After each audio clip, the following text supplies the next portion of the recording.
All right, sorry about that, guys. Forgot to plug the mic in. Super advanced. Yeah, okay. We'll just fix that in post. No big deal. Yeah. So once again, welcome everybody. Thank you for giving me the week off last week for the holiday. Hope you all had a lovely Thanksgiving. I'm feeling a little bit better. I was kind of sick last week. A little head cold, a little cough, but things are good now. Quick recap of last week. I think I told you guys I was feeling a little sketched out about the market, and if you caught my last video and my messages in friend tech, I told you guys I filled some Solana shorts and probably got in around like $59 or so on average. So caught a nice little move this morning. Actually, kind of in the process of trying to figure out if I want to stay in this or not. Not gonna lie, the market is pretty confusing right now. So this might be a little wishy-washy of an episode, but not every week is super crystal clear on what we want to do. So kind of is what it is. But yeah, let's just run through our sort of normal high level stuff we like to talk about. You guys know I like to look at the dollar. Good news is the dollar still looks like toilet paper. This thing has just been down only, which is pretty lovely. On the other hand, I have been sort of zooming out a little bit and taking a deeper look at this chart and what's going on here. And what's kind of concern to me is that we had this very big kind of accumulation period at the beginning of 2023. $1.05 to $1 or so,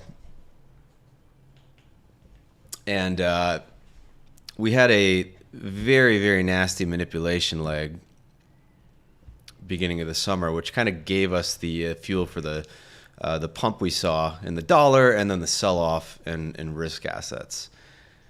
And what is kind of concerning to me is that after such a long accumulation period, after a pretty significant manipulation move, and you can see on the daily chart that was quite the sharp move out of and back into the range. In my system, right, I like to trade this leg, and I like to trade it up to typically at least the 2 to 2.5 level on these these fibs here, and I'm normally looking for a PD array, as we call them. Could just think of them as areas where price might reject to the downside, I guess, if you want to simplify it. And if we think about the previous dealing range being like here, right? And we're kind of getting into the bottom of the range. We want to get out sort of near the top of the range. What is near the top of this range in the dollar? Well, obvious thing that stood out to me was this fair value gap here, right at about $1.11 or so. Just absolutely perfectly lines up with the -2 fib there. So that's a pretty juicy target. And then we have this is probably a monthly order block here. We'll shade that in. So daily PD array nested within a monthly PD array. So TLDR for you guys, I'm kind of nervous that we might be going back up again at some point. This is a really high time frame thing, so this could take months to play out. But to keep in the back of our minds so that we don't get super euphoric, right? We could see a bounce down here beginning of next year, and then a significant move up, right? And a significant move up in the dollar, often correlated with a significant risk-off period.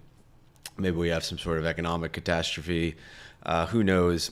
what it is. But this would be pretty brutal for people because this would be, maybe another 1, 2, 3 months of coins going up and then potentially getting rugged. Not to say we won't go back up after. I think I've mentioned before, I do think the dollar is pretty doomed and it's eventually going way lower. And that'll be like the perma bull market, I hope. But for now, yes, something I am watching in the distance, not affecting my current day-to-day trades, but it's a little sketch. Stocks, real quick. If you guys have been following me in the Discord, I gotta turn off all my trade executions. There we go. Yeah, I've been expecting higher on the NASDAQ for quite some time now. I think my target on this thing, first target was about 16.5 and then maybe 18.2 is kind of what I'm looking at. And as you guys know, I've been trying to get back in on a swing trade, and I've basically been waiting for probably this level here, potentially this level here to get taken. I've been saying that since over here last Monday. We almost went there, retraced, came back down, had another breakdown today. So I think this is finally going to give me this, possibly correlated with a sell-off in crypto, and then we look for longs and go higher. Not really trading this at the moment. Yeah, I'll see what it looks like tomorrow morning. Maybe if we get a little retrace up in here, I might take a quick swing down. But otherwise, looking to get involved in the NASDAQ, somewhere around the, what level is that for you guys? Yeah, somewhere, 15,875 to, 15,900 or so, depending on how that shakes out. Yeah, we love the lines. That is definitely a potential scenario. I see a bunch of yellow flags in crypto right now that are a little concerning to me in sort of the medium term. So can kind of go over what those might be. One of the reasons I entered short last week was because we had, on the 12-hour, you look at a 12-hour candle, right, of Bitcoin, and this is just, classic swing fail, sweep, whatever you want to call it, run the highs, close back inside. So at that point, kind of looking for short entries. And I took one pretty early. I think if you're, less crazy, you probably could have waited to this nice little retest of this zone to get short. But I didn't do that because I had stuff going on for the holiday, and I just kind of wanted to be hedged out for Thanksgiving. But I was feeling pretty bearish on, like, Matic especially. And I outlined the process for this trade in last week's videos if you want to take a look at it. Not the magic lines, but the daily market thoughts. And yeah, I was basically, this was on Thursday or Wednesday. We're kind of over here, and I was saying, yeah, I'm going to get in on a sweep of these levels. So if you come down to the 1 hour chart, you can see this little zone here. This is an order block of significance, right? Because this is where price broke structure to the downside, right? So you're expecting a reaction off that level, right? So if your bias is short, like mine is, you're sitting here, you're looking at this accumulation range, and you see a bunch of equal highs here with a key zone above. This is just a magnet. Like, this was actually like a very clean setup. So yeah, just limit orders filled here because I wasn't at the computer, and still holding this. Yeah, Feech, I've been pretty bearish Matic for a while, but when you look at the chart, that's been generally a generally a good thing to do, except for one run up. One of the reasons the Matic chart looks so bad relative to some other alts is because you swept all of these high time frame levels, and you saw some you saw some price action that looked pretty distributive, right? This is just classic head and shoulders stuff, plus like a fair value gap here, head, shoulder, head, shoulders, knees, toes, whatever. And then I mean these sort of tops, right? These are just so. This looks like this looks PTSD to the Bitcoin top from last cycle. I think if you pull up a Bitcoin chart, it looks probably exactly like that on the daily.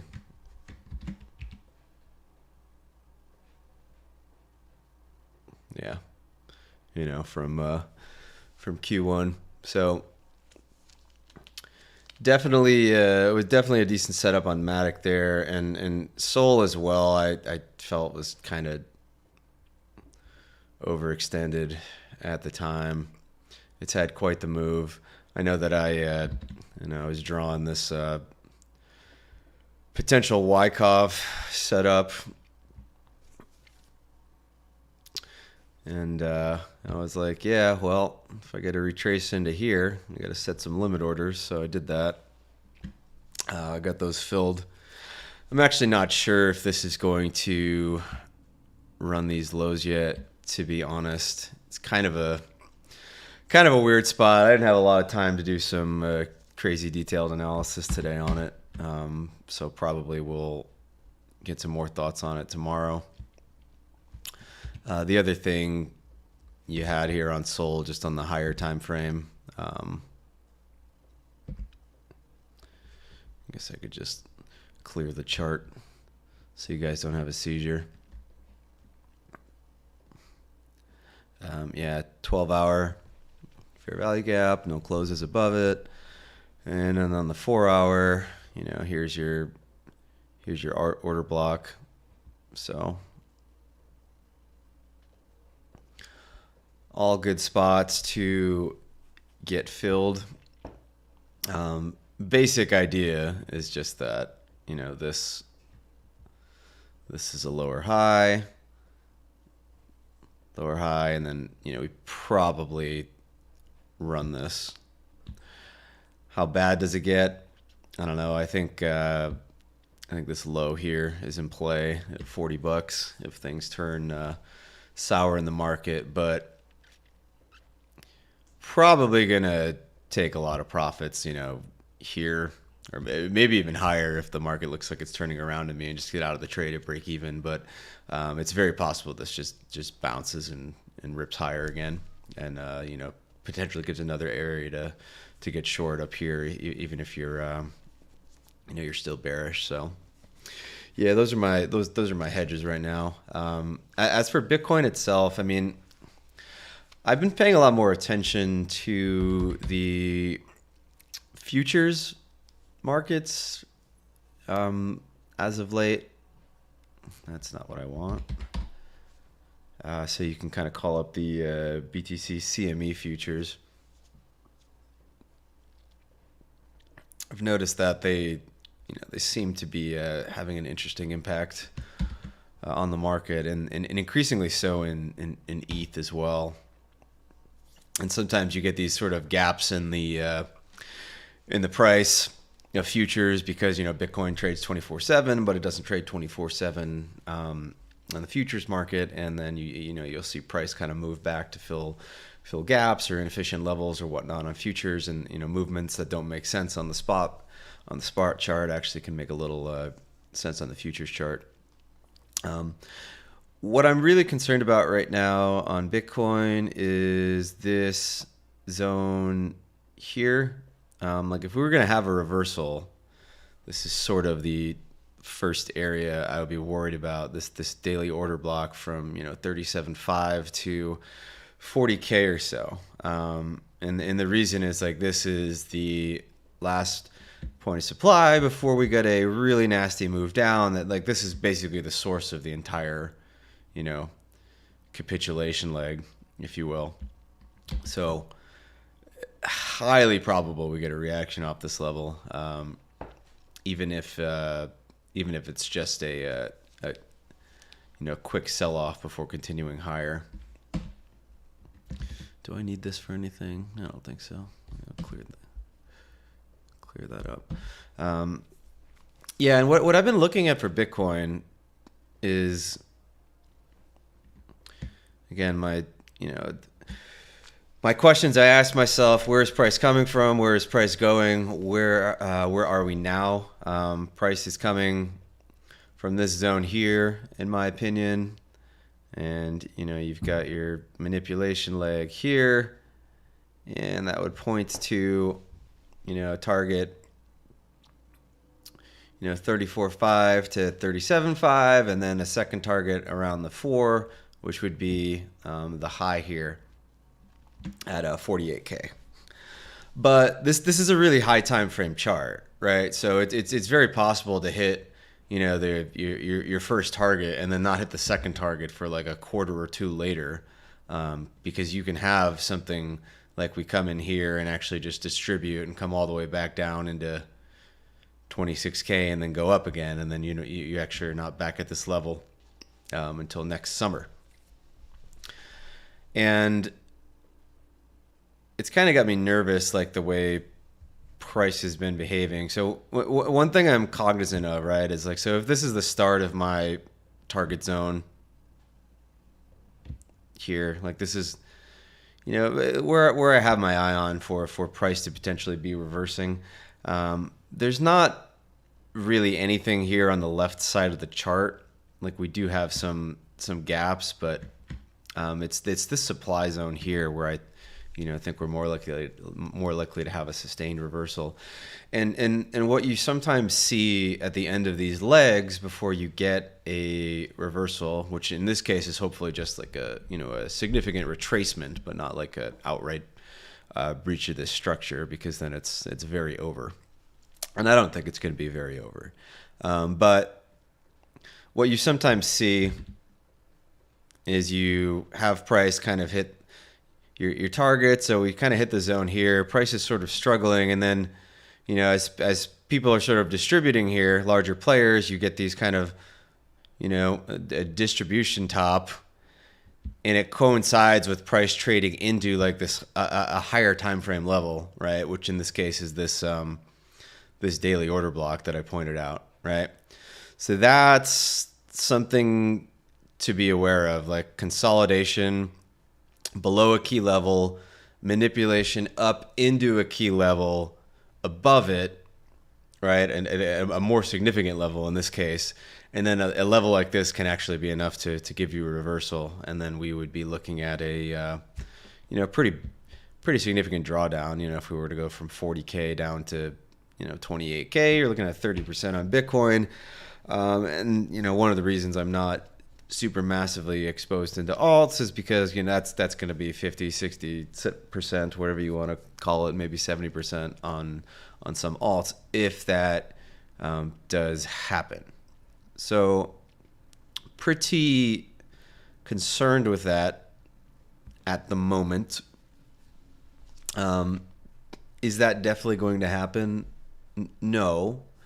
And there's not really anything outright bearish in this structure yet. Like, yes, we did have a sweep, but that in and of itself doesn't mean anything. Price can simply just kind of come back down here and then continue higher, which I think is pretty probable. And I think if you're a bull, you're probably waiting for some sweep, some swing fail under these lows. Maybe later this week, maybe next week, and then kind of getting involved there.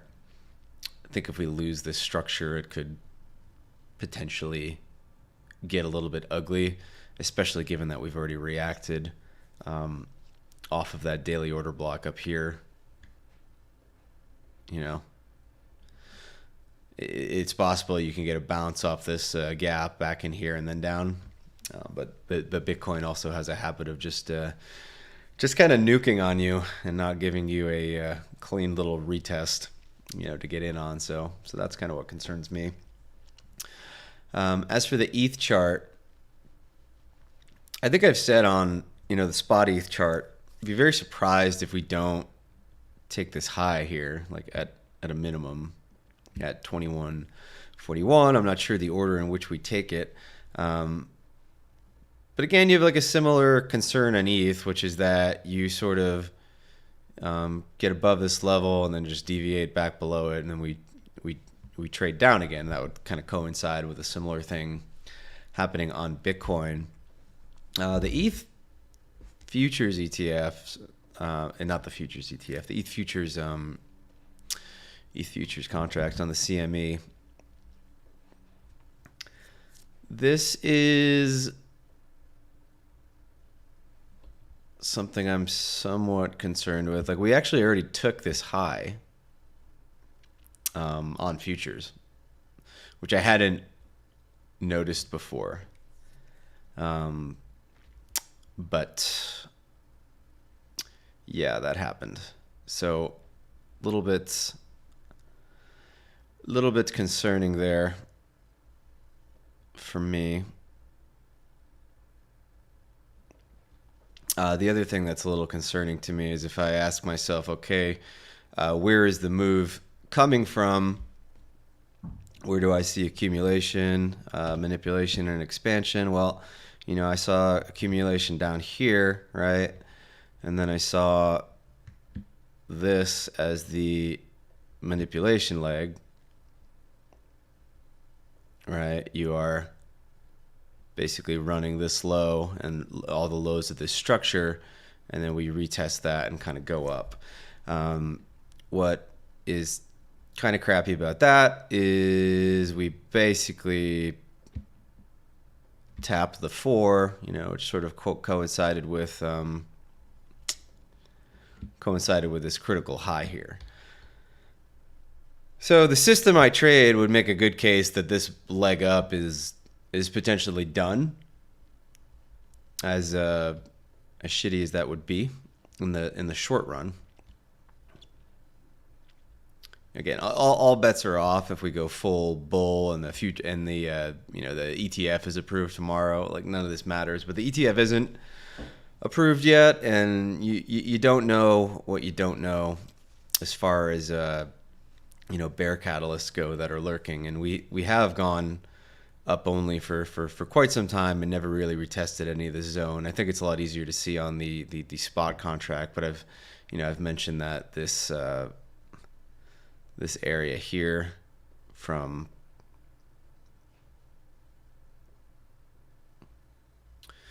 1500 to 1740 or so is a pretty interesting spot to fill your bags if you haven't done so already, because that's it's a spot where this would just be a retracement into a protected low, higher, make a higher low, and then ultimately go higher. So, not to be a Debbie Downer for you guys, but something I'm thinking about. I haven't sold any of my spot. I am still very, very long spot. I'm still holding my riot calls. I even put a little meme fractal on the chart just to will price up here to $25 for you guys. But it does mean that I am thinking about the negative scenarios, and I'm thinking about how I can sort of hedge out my risk, by shorting some of these altcoins with a portion of my capital, and why I'm not getting, like, I'm not throwing half my portfolio into altcoins just yet. Lot that can still go wrong. I don't think we're gonna go full capo and take out 12K or anything. I think that is kind of stupid, quite frankly. And I think, like, if you actually made that trade here, and you weren't invalidated there or there or there or here, you're either just LARPing or you're bankrupt at that point. So I don't know. Not too worried about that. Let's talk about ETH BTC real quick, see where that is. And oh yeah, that's very funny. I still have the David Hoffman taunt at the top of this year on the chart for posterity's sake. But yeah, ETH BTC still looks pretty good to me. Again, like we are assuming that this range holds, that we want to be looking for a long near the bottom of this range in this accumulation, and then we're looking for lower time frame market structure shifts, which we got here with this big bull candle. Price has just sort of tested this zone. This looks good to me right now. Of course, it's possible that this could just roll over and pick out this low. But like I've said before, you're not going to get a confirmation on the weekly until way up here at 0.065. So I prefer to kind of make the rotation down here, but just bail if we lose that low, versus kind of waiting all the way up here for confirmation, which is like another 20% higher. If that, might even be worse by the time you get back in. So yeah, that's my logic on ETH BTC. I'm overweight ETH by a lot right now relative to BTC. So read into that what you will. Calcium, what? Uni down? What do you mean uni down? Like the price? Or the whole protocol's down?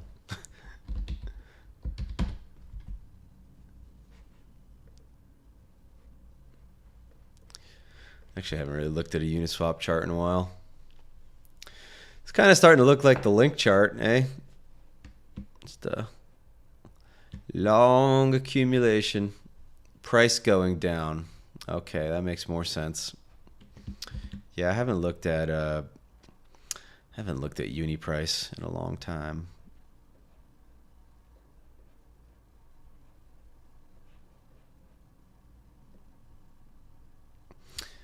I don't know. It doesn't look terrible to me, but also doesn't look like something I'm bending over backwards to buy. I think there's way more interesting DeFi plays if you're into DeFi. I think the Maker chart is pretty good.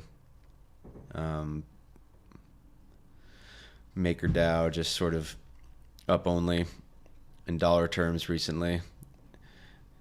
It's got actual revenue. It's buying back the token. It's doing things. One Maker to one ETH is probably going to be a thing. More importantly, the Maker ETH chart is,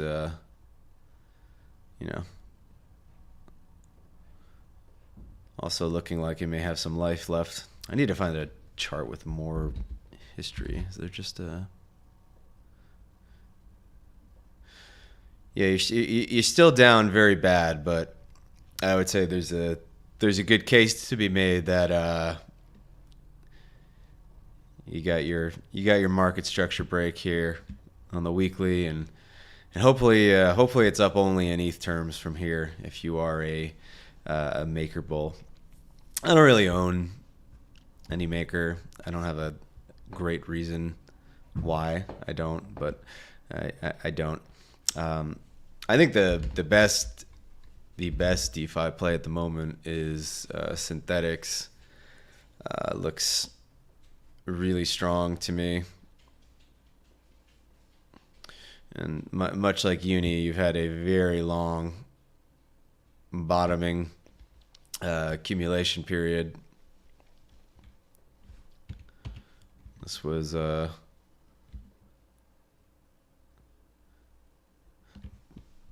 nearly 2 years of just absolute down sideways. And if we zoom in on this a little bit, you'll see we've had some very, very strong price action as of late.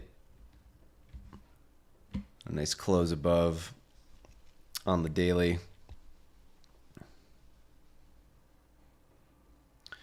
And I think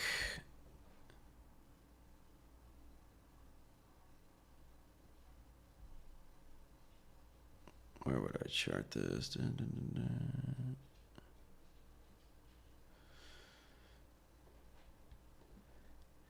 Yeah, I think we're going for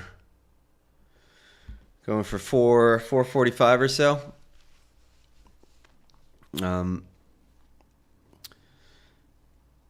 It's a good looking chart. I haven't thought about like where I might like to get involved.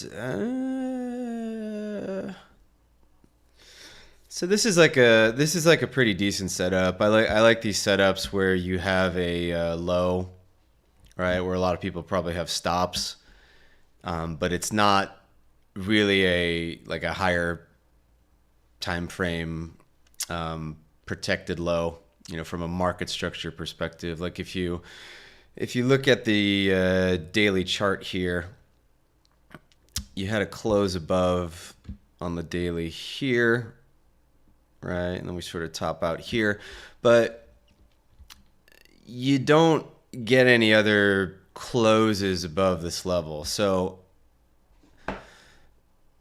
when you make this high, in reality, your protected low, your market structure is down here around like 274.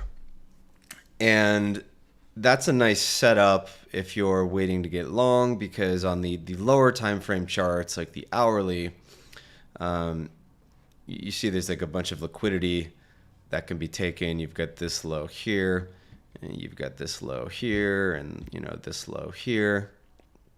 And all these lows can be taken, and you're still looking pretty good on a daily chart.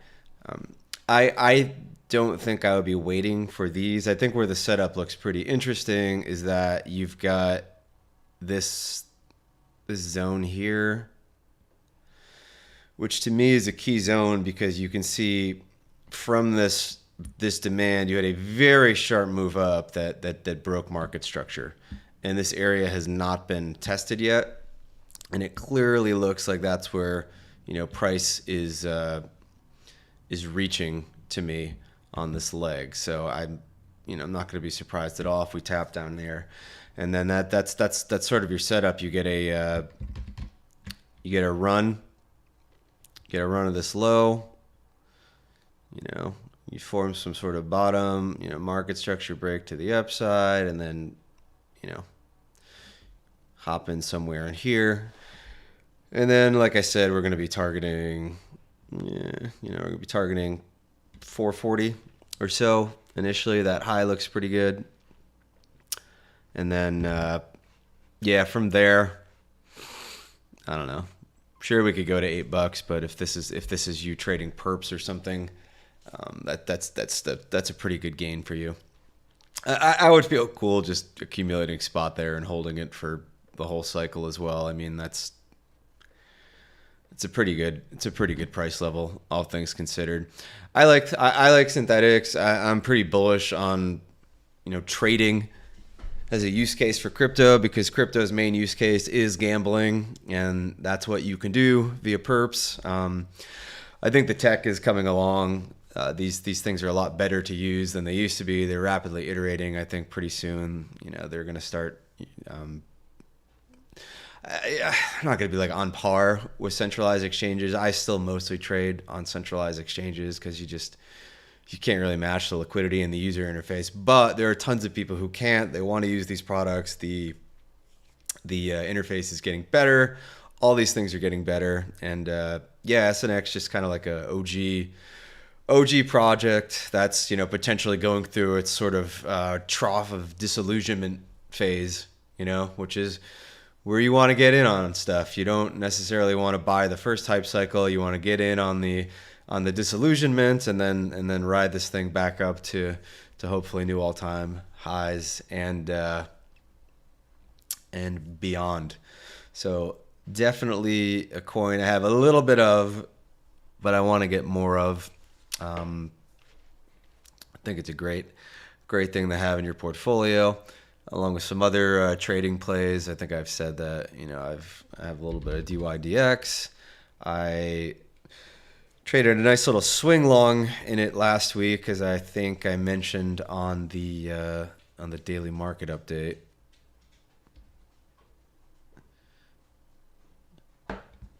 My chart's not loading. Hope that means my internet isn't totally screwed here.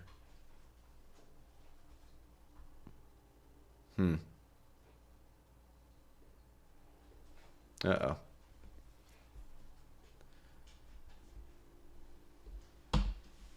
Can you guys still... You guys can still see me, right? Okay, yeah, it looks like the stream's still live. All right, I don't know what's up with the charts here. There we go. There we go. So, yeah, similar setup on DYDX that we've seen on some other alt charts like Matic. You know, your run of some key highs, and then you know you don't want to be buying price above those highs. You want to be waiting for some sort of breakdown, retrace, reaccumulation to get long. We longed down here and took profits at this high. Last week, I gave the whole process behind that trade in the market updates. I thought it was pretty useful. Definitely would not shock me if we came for these lows now. So would prefer to see a run of those lows and some sort of a reaccumulation below before I get long. And you know, in a perfect world, down in here. It's a pretty nasty sell-off from here, but I mean this coin's super volatile. It's actually pretty fun to trade. It moves like 10% in a day all the time. That's just 22% down from here. Not a big move for the coin, so definitely possible spot where I'd be looking to get more. Also, we bottom ticked Blur in the friend check chat, which felt good. And that was just basic price action, you know, in action. Saw a move, you know, structure break. Where did the move come from? Came from this box. You buy on the retrace into the box. Not rocket science. I think we got filled at like 31 cents or something like that. And then, you know, nice little 2x immediately. I'm not really trying to trade this thing, to be honest. This was a very obvious reversal point. Little manipulation leg, fair value gap, BPR, whatever you want to call it. Not shocking we got to bounce off there. I want to hold this for a while. I'm pretty bullish on NFTs coming back, and I like the product, and it's like an interesting play to me, and for somebody who doesn't want to just spend their whole life buying JPEGs. And I think larger players will come in and sort of feel the same way. So yeah, I'm going to buy more if we go back down, you know, back down into the 30s, I hope, and I'm not going to worry too much about trading the ups and downs. And if we go even lower, I'll buy more then. I don't have like a huge chunk of this in my portfolio, but yeah, this is one of those coins that I think could do like a big number at the end of the cycle, but you're not going to not pay for it in terms of nasty volatility. That's for sure. So just something to be aware of. I thought it was interesting that our old friend Looks Rare seems to be joining in on the NFT train. Maybe you sometimes get these like secondary pumps. This coin has been an absolute freaking disaster, but up quite a bit off the lows, even from here, 100% off the lows. Pretty significant move since October. I don't know if I'm going to be trading this one, to be honest. Could be interesting as a perps trade if we get a little more of a retrace back into, you know, the 8 cent level or so. I think at a minimum, we probably touch this fair value gap here. This is a similar to what you had on Blur. So, um, yeah, I think I would. I think I would take a trade on that, actually. Yeah, I just want to see more of a retrace on this leg, maybe some OTE setup. So, yeah, I see a zone. See a zone here, yeah, around like 8.5 cents or so. So I'll set an alert. We'll see what happens. But yeah, we'd be looking for the basic kind of bounce, manipulate, break structure, back up. Enter here, target there. But that could be a nice little risk reward for sure. You're talking, depending on how good you get in and how greedy you want to be with your stop. 6-1 to almost 3-1 if you're a little more cautious. So yeah, I like the risk reward on that. I will be keeping an eye on that. Calcium in the chat. Does your short-term trading strategy differ during bull versus bear periods? Oh yeah, for sure. As a general rule, like, you want to have a bias when you're trading, right? So if you have a bullish bias on like the monthly, the weekly, the daily time frame, you're generally looking for shorter time frame trades that align with that bias. And it's totally fine to do your bias on the weekly and then trade like the 4-hour chart, or do your bias on the 4-hour chart and trade the 15-minute chart. Whatever you do, it doesn't matter. But you want to be trading the sort of medium or lower time frame in a direction that aligns with the higher time frame. If you're not doing that, if you're trading counter trend, that is, you're taking bearish setups in bullish biases, which is similar to what I'm doing right now in Solana, for example. I'm very cognizant of that, and it's why I'm not necessarily trying to a little water break here.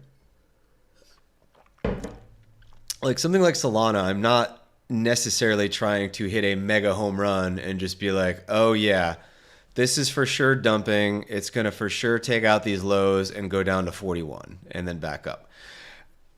That's just not a smart way to trade, right? Because you're shorting in a bull. It's very high probability, as I mentioned, that you bounce here without taking out the low and then go back up. So you want to be taking profits heavily into those sorts of zones when you're trading counter trend. So I will probably take profit there, go to break even, leave a runner if it stops me out, whatever. But then you have that runner to go lower.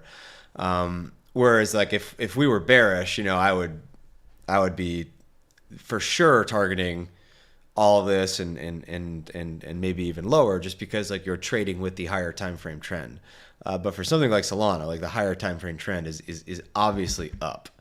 It's obviously up. So you're a fool if you think you're just going to short here, and then in one move it's going to go down and take out everything. So yes, strategies do change depending on the period. The other thing that's different is, when you're in a full kind of stupid bull cycle in crypto, you often don't get these sort of clean retests when you're trading bull trends. I think it's something I've talked about a couple times in past episodes.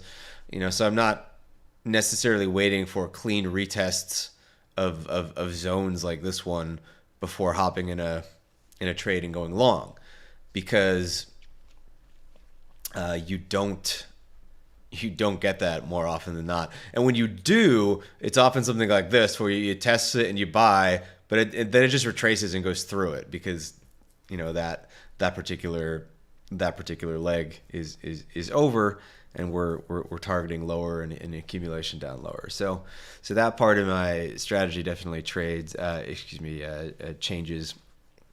in full bears as well, depending on the level of euphoria, but also like the market cap of the coin. It's more likely that you see like a small cap do something like that than a bigger market cap like Bitcoin. We love the lines. Do you ever trade the Monday range? Um, I don't. I don't necessarily trade the Monday range, as in like trading, deviations above or below and trading back inside, or from one end of the range to the other. I use it a lot in the Nasdaq, which I trade. I don't usually take trades on Monday unless I'm like scalping the 1 minute chart or something. Then it doesn't really matter as much. But normally I'm trading like the 1 hour chart and taking entries on the 5 minute or something like that. And at the beginning of the week, I'm starting with a weekly bias, thinking about where price has been coming from and where we're probably going to. Like when I look at the Nasdaq, right? And I just see this, like I'm just thinking that it's a high probability that this weekly candle ultimately takes this level, right? So I'm bullish on the week. Monday, you typically see some sort of period of accumulation, and then you have some sort of weekly profile develop where you may have a manipulation move on Tuesday. So you have an accumulation range on Monday, and then price fakes out to the downside on Tuesday before like going higher. So I might like look to enter either on a Tuesday or sometimes on like a Wednesday, and to trade that weekly candle. So that's kind of how I think about the Monday range. But like, do I trade it? No, not usually. Yeah, breaking the range, closing back inside in the hour, taking trade opposite direction. Yeah, it's totally a viable strategy, for sure. I mean, that's something you can do with any candle, really. Like anytime you have a candle that kind of fails to close, runs the high of a previous candle, fails to close outside, closes back inside, you can sort of frame a trade around that. You can take a trade, on the next candle towards the mid range or towards the other end of that candle's range. That's a similar thing to what you're doing with like a Monday range. But Monday, I know people who do that, and it's a totally fine and good strategy, but just not something I personally have ever really focused on, and not really where my bread and butter is. Okay, I got a few more minutes here. I know that some of you wanted to talk about coin, so I'll throw that up real quick. And if anybody has any last requests, feel free to drop it in the chat. Maybe I can get to it before I have to run. But yeah, so coin looks really freaking good, man. Really, really, really, really good. I think you can make a case that this is going like pretty high.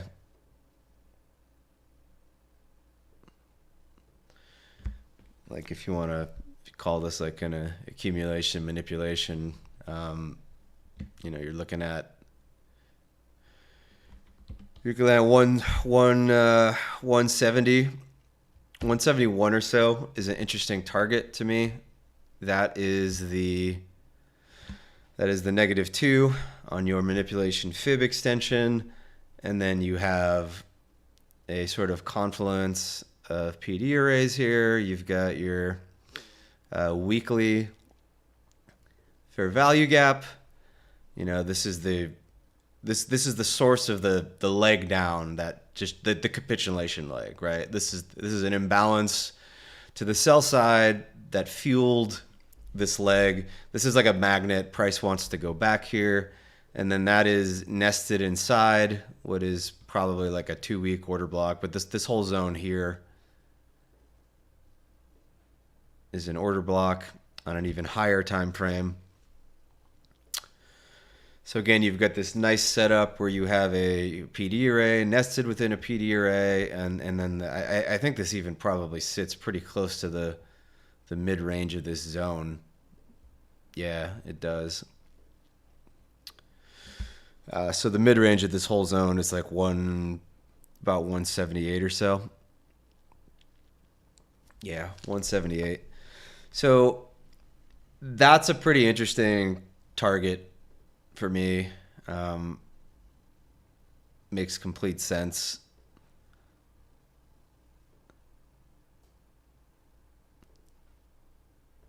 Curious what that looks like if we have confluence there.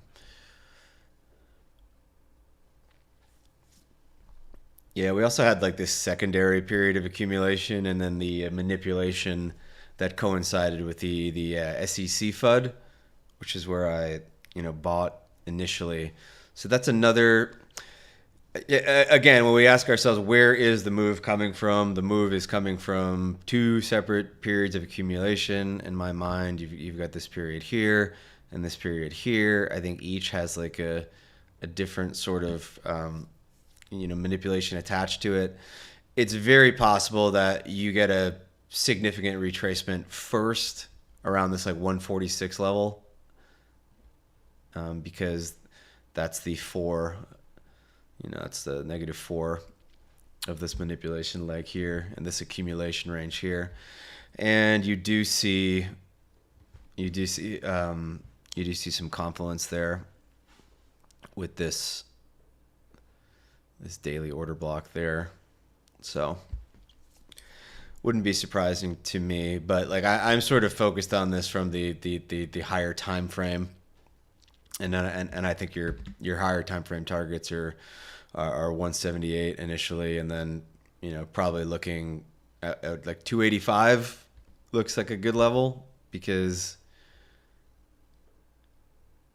you've got fair value gap here, you've got some high time frame highs here to run, and then this whole structure here, these kind of rapid move up, rapid move down, BPR, whatever you want to call them. These tend to be areas that price reacts off of, because you've got this upside and downside inefficiency. So I think, yeah, like 290 or so is like a quote unquote final price target from this accumulation. It looks pretty good. Does that mean I'm selling all my coin there? No. But I might look to frame like some sort of options trade at these levels. Like if we move up pretty rapidly into 178 or so, and then I start to see what I perceive to be like distribution on the lower time frames in that zone, I'm gonna look to sell a bunch of covered calls to hedge my position, and generate some income. It's like a good move at these higher time frame levels, and I would look to do the same here. As we trade up towards the 300, which is also a big round, scary number, and you also have price reacting off of those.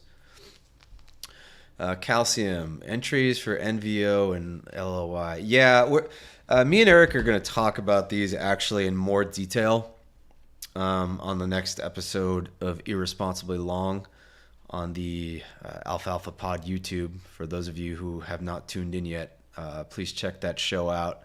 I think it's a great show. Been having fun doing it.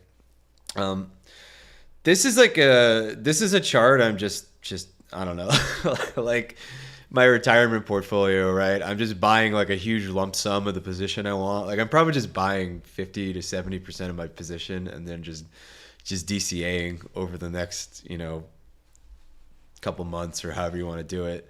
This chart is these charts are so ridiculous. These are the companies that make like Ozempic and some of the Ozempic competitors. Like it looks so good. Like last week, if you want to get really micro on this, you close a weekly above structure, and then your basic thought is, somewhere in here, retrace and then go again. So I'd be looking for some sort of pullback during the week.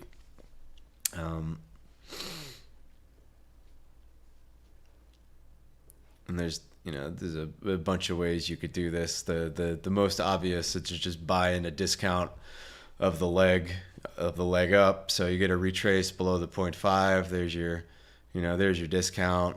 Maybe price wants to come back to one of these gaps. So that gap there is like a pretty interesting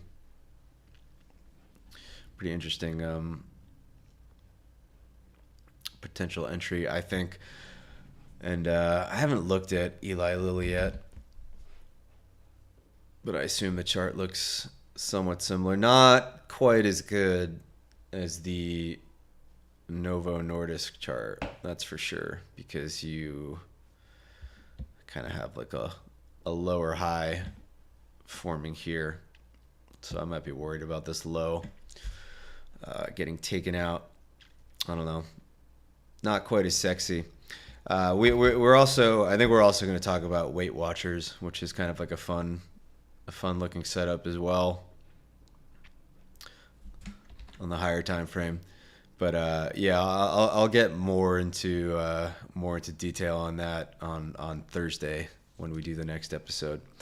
Anyway, I am going to be late for pickleball, so I got to run. But thank you guys for joining me. Share the stream with somebody who you think would enjoy it. Always like to have some new listeners come on board.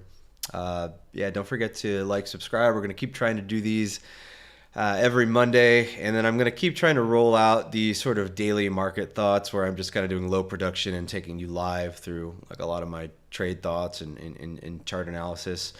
Not sure if YouTube is going to end up liking those videos. They've been kind of weird so far. They're getting like really, really high click-through rates, which is interesting, but like YouTube isn't showing them to a lot of people yet. So kind of unclear if I'm going to keep doing that for a long period of time, but for now it seems to be going okay. So keep an eye out for that. Yeah, follow me on Twitter. Check me out on FriendTech if you want. And yeah, if you want to chat with me, head over to the Alfalfa Pod Discord at alfalfapod.com and come join the Magic Lines channel. We've got a lot of line enjoyers in there. Been making some good money in there the last year or so. So it's been a good time for everybody. But yeah, what's up, Max? Good to see you. Love the emojis. Appreciate it, brother. All right, guys. Well, I'm gonna head out. I will see you in the Discord, and I will see you next week on next week's episode. Have a good one.